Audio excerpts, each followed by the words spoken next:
7 points आज आपको बता रहा हूं, याद रखिए। सबसे पहले याद रखें, जिसका लिया है उसका लौटाना है। इसको सबसे पहले याद रखें। सबसे पहली बात तो यह है कि कभी ऐसा मत सोचिए कि लोन लेकर चुकाएंगे ही नहीं। कहने में बात तो बड़ी अजीब लग रही है, लेकिन यह भी एक सच है।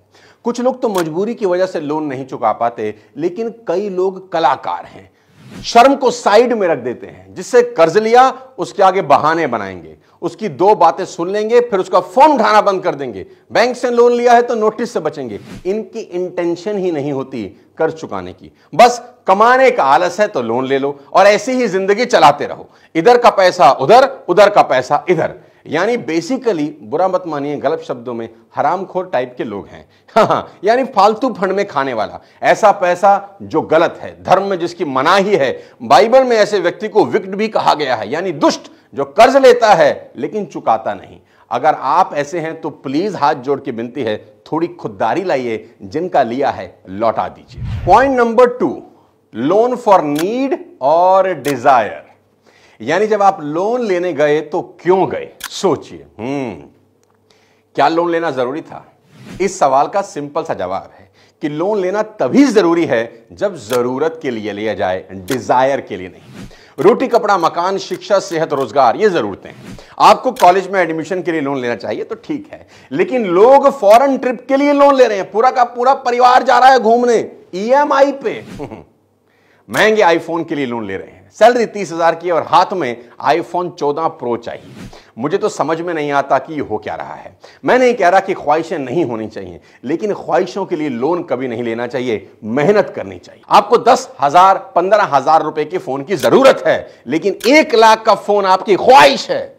मैं नहीं कह रहा ख्वाहिशें मत पालिए, लेकिन दोस्त मेहनत करके ख्वाहिश पूरी करिए, ईएमआई से नहीं। इसी तरह 6-7 लाख रुपए की कार एक जरूरत है, लेकिन 40 लाख रुपए की फॉर्च्यूनर एक ख्वाहिश है। ख्वाहिशें पूरी करिए, लेकिन मेहनत करके। पॉइंट नंबर 3, कैंची उठाएं और अभी के अभी अपने सभी क्रेडिट कार्ड को काट दें। ये मेरी पर्सनल सजेशन है। मैंने उठाई कैंची, मैंने निकाला अपना क्रेडिट कार्ड और अपने हाथ से इसको काट दें, ऐसे जैसे मैं काट रहा हूं। ऐसे ऐसे ऐसे ऐसे ऐसे काट दें। क्रेडिट कार्ड का इस्तेमाल ही मत करिए।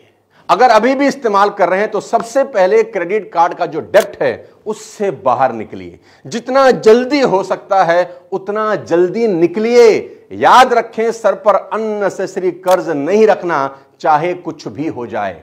साथ ही साथ फर्जी लोन ऐप और अनलाइसेंस्ड प्राइवेट मनी लेंडर से कई कोस की दूरी बना लें। कुछ हो जाए, इनसे उधार नहीं लेना, मतलब नहीं लेना। और ये लोग अगर आपको परेशान कर रहे हैं तो सबसे पहले अपने घर में इसकी जानकारी दें। डरिए मत, क्योंकि ये लोग आपके डर का ही फायदा उठा रहे हैं। अपने घर वालों से कभी कुछ ना छुपाएं। गलती हो गई, एक्सेप्ट कर लीजिए। आपके घर वाले आपके सबसे बड़े वेल विशर हैं। और अगर जिनसे कर्ज लिया वो ज्यादा ही टॉर्चर करने लगे तो अपने पास के पुलिस स्टेशन में कंप्लेंट करें।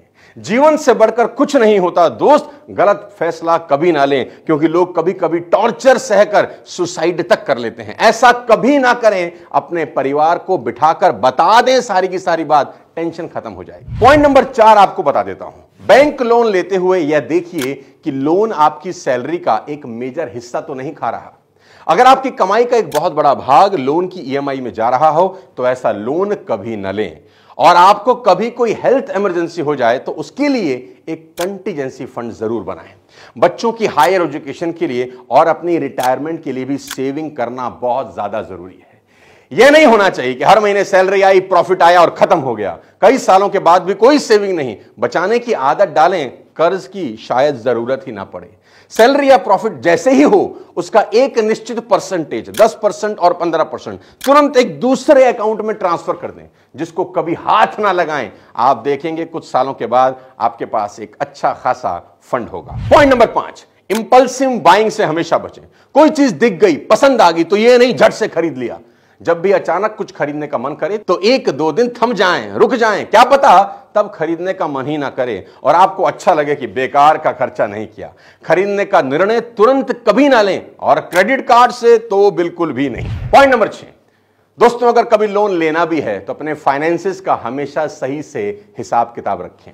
यहां बात आती है अच्छे कर्ज की। जी हां, कर्ज अच्छा भी होता है, कुछ कर्ज अच्छे भी होते हैं जो समस्या बढ़ाते नहीं बल्कि आपकी समस्या सुलझाते हैं।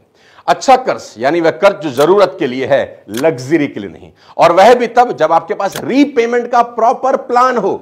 एग्जाम्पल, आपने एक प्रॉपर्टी खरीदनी है, आपको एक असेट बनाना है जिसके लिए आपको चाहिए होम लोन, और आपको यकीन है कि जितना इंटरेस्ट में पे करूंगा प्रॉपर्टी का वैल्यू एप्रिसिएशन उससे कहीं ज्यादा होगा, तो जरूर लीजिए। अगर आपको अपना बिजनेस एक्सपेंड करना है और आपको यकीन है कि बिजनेस बढ़ने से मैं आराम से इंटरेस्ट और मूल पैसा चुका दूंगा, तो जरूर लीजिए। अगर अपने बच्चों की हायर एजुकेशन के लिए लोन लेना है, जरूर लीजिए। कुछ दाग अच्छे भी होते हैं। पॉइंट नंबर 7, सबसे आखिरी में, बहुत ध्यान से सुनिए, लोन आपको केवल फाइनेंशियली हर्ट नहीं करता बल्कि यह आपकी लाइफ पर एक बहुत मेजर इंपैक्ट डाल सकता है। आपकी मेंटल हेल्थ से लेकर आपकी लाइफ के डिसीजंस तक। कई लोग हैं जो जॉब के 6-7 साल में सेविंग करते हैं और फिर अपना पैशन परस्यू करने के लिए जॉब छोड़ देते हैं, लेकिन जो इंसान डेब्ट ट्रैप में फंसा हुआ है वह जॉब छोड़ ही नहीं सकता। कंपनी को भी पता है कि यही कहीं जाने वाला नहीं है, इसकी किस्तें बंधी हुई हैं, उसको खूब खूब खूब निचोड़ा जाता है, 15-16 घंटे काम कराया जाता है। इस चक्रव्यूह से आप निकल ही नहीं पा रहे और अचानक रिसेशन आया, जॉब छूट गई, सबसे बुरा हाल हुआ। यह लाखों लोगों की सच्ची कहानी है। साथियों, कोई और आपको कंट्रोल में रखे इससे बेहतर है कि आप खुद को कंट्रोल में रखें। फिजिकल डिसिप्लिन मेंटेन जरूर करें। बाकी प्रॉब्लम्स पर तो मैं आपको कह सकता हूं कि पॉजिटिव सोचो, अच्छा सोचो, लेकिन लोन डेब्ट ट्रैप एक ऐसी प्रॉब्लम है जो पॉजिटिव सोच से बदलने वाली नहीं। ये एक बहुत रियल प्रॉब्लम है। इसलिए कर्ज के जाल में कभी ना फंसें। बड़े सपने जरूर देखें पर उतनी ही मेहनत भी करें। बिना मेहनत के रातों रात अमीर होने और दिखने के ख्वाब ना देखें।